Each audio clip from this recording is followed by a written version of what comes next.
Salut les renards, c'est Foxpy et bienvenue dans ce 148e épisode de la playlist Algorithme en Python. On va voir comment calculer le permanent d'une matrice carrée d'ordre 3.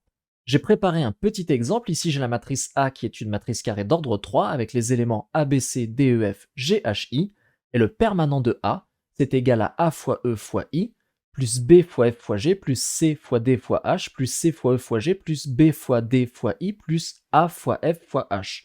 Là, une fois qu'on sait ça, il suffit tout simplement de l'implémenter dans le code. Pour ça, je vais créer la méthode permanent3 qui va prendre en paramètre une matrice M.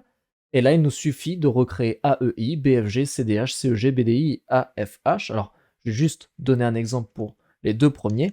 AEI, c'est égal, alors A, c'est quoi? A, c'est l'élément à l'indice 0 sur la ligne, à l'indice 0 sur la colonne. Donc, c'est M de 0, 0.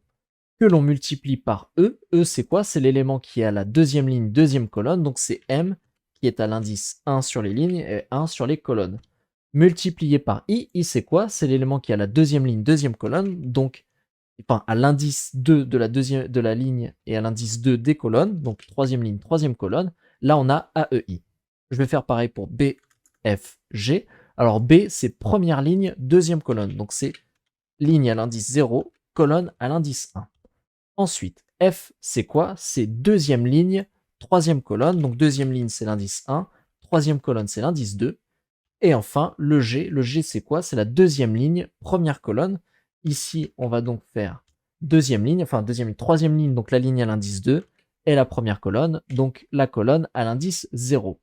Je pense que vous avez compris le principe. Donc ce que je vais faire, c'est que je vais copier-coller les autres éléments ici. Donc on a CDH, CEG, BDI et AFH. Et il ne reste plus qu'à renvoyer la somme. Donc ici, je vais faire return de AEI plus BFG plus CDH plus CEG plus BDI plus AFH. Et là, la méthode, elle est terminée. On va pouvoir la tester. J'ai préparé 3 exemples, ici avec une matrice A contenant les éléments 1, 2, 3, 4, 5, 6, 7, 8, 9, la matrice B qui contient les éléments 3, 0, 2, moins 1, 1, 0, 5, 2, 3, et la matrice C qui contient les éléments 2, 1, 3, 1, 0, 2, 2, 0, moins 2.